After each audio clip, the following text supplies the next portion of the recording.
Always a bridesmaid, never a bride. Say something for the people at home, baby. Get out my face with that camera, Come on, baby. Okay, so here it is. I was reading, what was I reading yesterday? Philippians chapter 2, verse of the day. So what I've been doing with the verse of the day is every time I come to the verse of the day in the Bible app, I read the entire chapter. But now what I've added on to that is every time I come to the verse of the day, I read the entire chapter. But some verses have references to the other verses, right?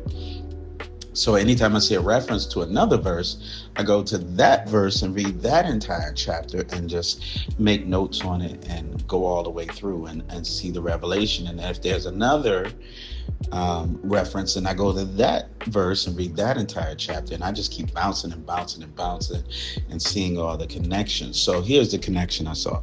The first one, like I said, Philippians 2 brought me to Isaiah chapter 45.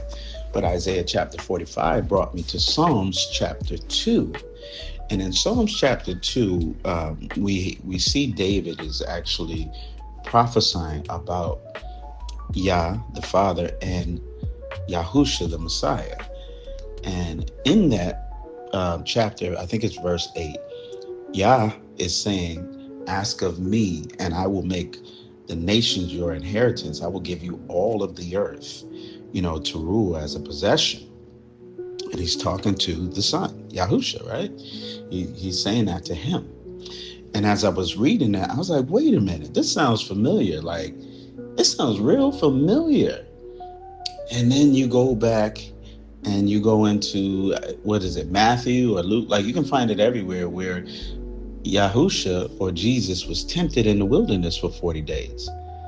And Satan comes up with his stupid behind, and he tries to tell Yahusha or Jesus the same thing. Like, if you just bow down to me, because all of this is mine. So all of this is mine right here. If you just bow down to me, I'm gonna give it all to you. Like he really tried to, pull a fast one. He tried to give Yahusha the okie doke, but he wasn't falling for that, right? Because even though he is the prince of the power of the air and the God of this world, none of it belongs to him. Even though he's the God of this world, just being the God of this world only means that everyone is worshiping him. But none of the world and everything that is possessed in it and all the kingdoms belong to him. It belongs to the Father. And the Father already promised to the Son that all of this would be his to rule. So Satan coming in and trying to give him something that was already promised to him is like, you dumb. But we fall for that because Adam and Eve fell for that same thing. But it just shows that the enemy, he can never be an originator. He can't do anything that is original. The only thing he can do is pervert what Yah already put in place. He's an imitator. He's an imitator, and that's all he does is imitate. So anytime he's coming to us with something, it's something Yah probably already gave us in the first place. Always a bridesmaid, never a bride. Say something for the people at home, baby. Get out my face with that camera, Come on, fool. baby.